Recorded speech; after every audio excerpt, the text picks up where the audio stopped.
mahalagang pamana sa ating henerasyon ay ang mga simbahang itinatag noong unang panahon. Sa ating bansa, maraming kilalang simbahan dahil sa kanilang natatanging disenyo at makalumang arkitektura. Ngunit alam niyo rin ba na meron din dito sa ating lugar?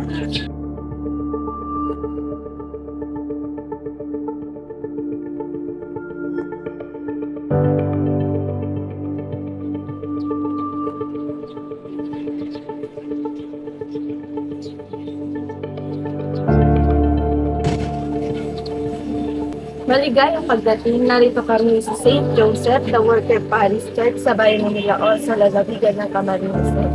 Alam niyo ba na ang simbang ito ay tinayo noong 1730 sa pamumuno ng Franciscong Pari na si Santiago de San Pedro de Alcantara. Kilala rin ito dahil sa pagkakawig ng belfry nito sa sikat na Leaning Tower of Pisa sa Italia. Naniniwala ba kayo? Sa kabila ng karaniwang pagbaha sa bayan ng Milaor, ay kailanman hindi lumubog ang simbahang ito. Ating alamin at pag-aralan ang kasaysayan at kalagahan ng simbahang ito sa pamumuhay at kultura ng mga mamamayan ng Milaor.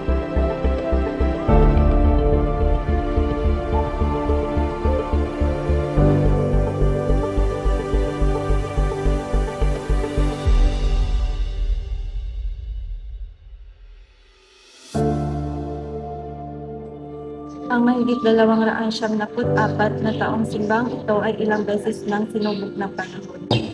Sinasabing ang simbahang ito ay tinatal sa ilalim ng patronato na si St. Joseph Patriarch at nagsimula sa lugar na tinatawag na simbahanan at ngayon bahagi na ng Kabuga.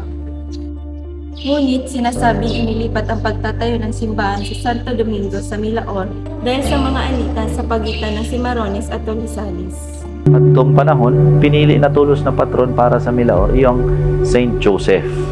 Alagad, kadto, Saint Joseph di Patriarch pa lang ang titulo ni San Jose. So, ng 1955, saka lang iniyo naging Saint Joseph the Worker to commemorate itong paglaban kang simbahan sa claim kang communism against labor. Naglaag man imahe ng simbahan na ang dignity of work, St. Joseph the Worker. Saro sa mga piniling simbahan na magkaigwan imahin kang St. Joseph the Worker kang 1955, iyon ang simbahan ng Milaor.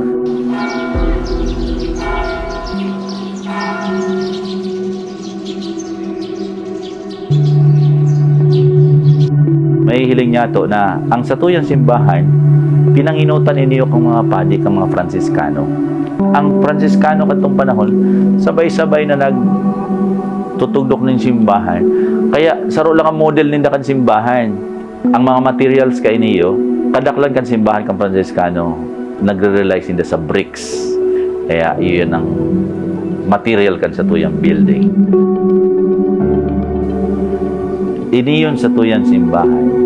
Pagkatapos na mabilog, nagkaigwaman iniyo ng experience na nasulo ini ng 1740. Inuunan ang construction kanini yung present na simbahan, 1725. Dangan natapos, sabi ninda sa istorya, natapos 1735. Tapos after 5 years na sulo, pero dahil si makusog naman siguro si pagtubod kan mga tao, luway-luway rin napilog na iyon na yung present church ta. Kaya kay po hanaigwa kitang komunidad dahil ang simbahan lang, kung edifisyo lang yan, bako yan ang simbahan. Ang tunay na simbahan niyo ang mga tao na nagkakatiripon, nagtatarabangan, nagkakaminurootan ng aning makaabot sa buhay na dahil kasagkuran sa langit. Ang belfry ay tinatawag ding Milaor Leaning Tower na naipatayo noong 1840 ay sumisimbolo sa pananampalataya ng mga tao. Dahil sa mga kalumang disenyo at arkitektura nito, iniuugnay ito sa Tower of Pisa. Magkahigwa ng belfry ng aning pag-apod sa mga tao for worship. Pero ginagamit man yan kung may kasulok katong panahon. Ginagamit man yan kung may emergencies katong panahon. ginagamit nga ni hanggang unyan kung igwang magagadanon. Kaya inaabot niya to agonias, nagsasakit na kaibuhan o makansin. Tapos, ginagamit man sa nganing informara ng mga tao na may gadaan, kaya nadadawag niya itong bagting ng apod plegaria.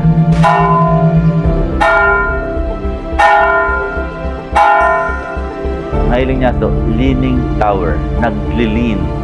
Actually, kang may makaula akong structural engineer, digdiyo sa Milaor, pag nagtugdo ka na ng 3 stories, talagang matagilid ang harong.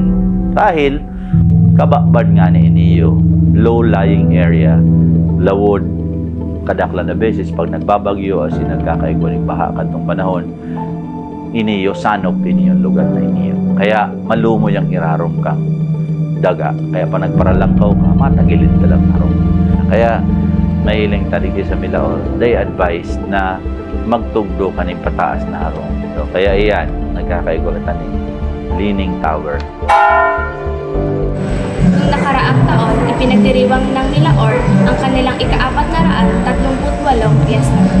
Kasabay nito ang kanilang pagbubukas ng kanilang Holy Door o Jubilee Door. Ito ay Porta Sancta na inaabot. Sa Roma, igwa kita kayo ng 4 na binubuksan lang iniyo pag mga igwa ni Jubilee occasions. Pag may Jubilee, ibig sabihin, kang Jubilee, it's time for reparation. Tanganing mas lalo niya itong mamatayan ng grasya ng Diyos, as in ang pagkamuot kan Diyos, as in ang pagpatawad kan ng Diyos. Na pag malaog ka dumay, sinasabi na ang simbahan ni Juan Doktrina na magkakaigwa ka ng plenary indulgence. Kaipuhan mo lang na bago ka mag-agi dumay, nagkaigwa ka ng marahay na confession, nag-aako ka ng komunyon, as in nagpapangadya ka sa intention kan Santo Papa. Igwa kita kaya digdi sa Milaor dahil sa diocese, pigtugutan kang simbahan kang Roma, ang sa tuyang obispo na magkaigwan mga pilgrim sites. Saro sa mga pilgrim sites, dahil kurang kitang simbahan, iyo iniyong Milaor. Tinawanan kita ng pribileyo na Milaor magkaigwan ng Jubilee Door. Asin ginibot na iniyong Jubilee Door.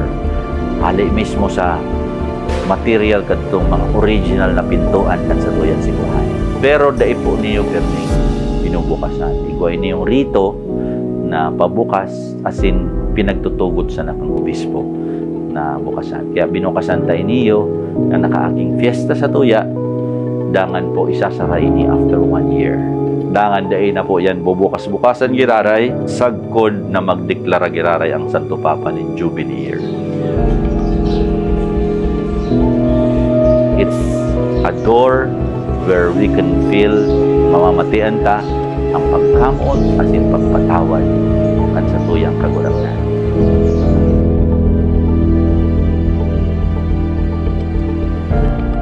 Ang bayan ng Milaor ay kilala bilang isa sa bayang madalas baha.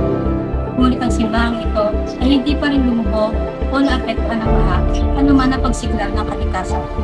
Para itong pinaprotektahan ng mga anghel mula pa nang ito'y tinala. Nanatili itong matatag kahit na pinagdaanan ito ang matinding bagyo noong 1905 ang Bagyo Rosa. Pon po pakamunag ko talagang istorya na yung simbahan ta kay na lulubog talaga about kan bagyo nga nitong pinakahararom na bagyo, bagyong Rosing. Dahil po yan nalubog maski ang floor dahil po niya naabot na samantalang hararom mong kanto si tubig. Kung ututuson ang mga rong idikan bagyong Rosing, si Saradit na rong talagang lubog na lubog dahil lampas tao si tubig igdeyo. Sabi, malaking himala dayan. Yan, simbahan nila o. Talagang dayan naaabot ng tubig, babaha-baha. So, totoo yan na dahil pa ninasasanop simbahan ever since. Tano, dahil kantong panahon, they chose this place dahil nahihiringin na yun yung pinakahalangkaw na part ng Milaor. Kaya si mga friars kantong panahon, si mga Franciscan kantong panahon, pinili niya yung lugar na ito, natugdukan ng simbahan, dahil aram nila nadawa mo maglangkaw ang tubig, iyon niyo ang above sea level na level ng simbahan.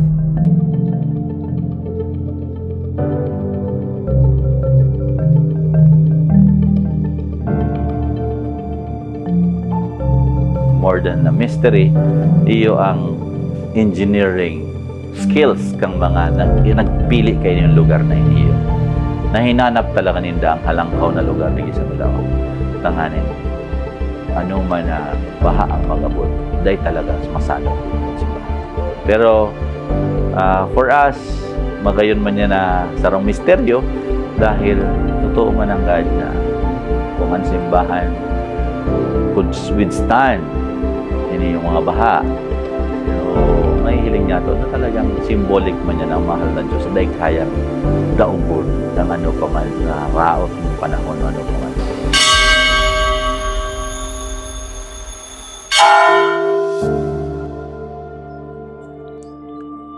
Sa kabila ng mga hamon ng panahon at kalikasan, ang St. Joseph the Worker Parish Church sa Milaor, Camarines Sur ay patuloy na nagbibigay inspirasyon at pag-asa sa mga mamamayan nito. Ang pagiging matatag at hindi paglubog ng simbahang ito sa kabila ng mga pagbaha ay isang taimtim na paalala ng pananampalataya at pagtitiwala sa Diyos.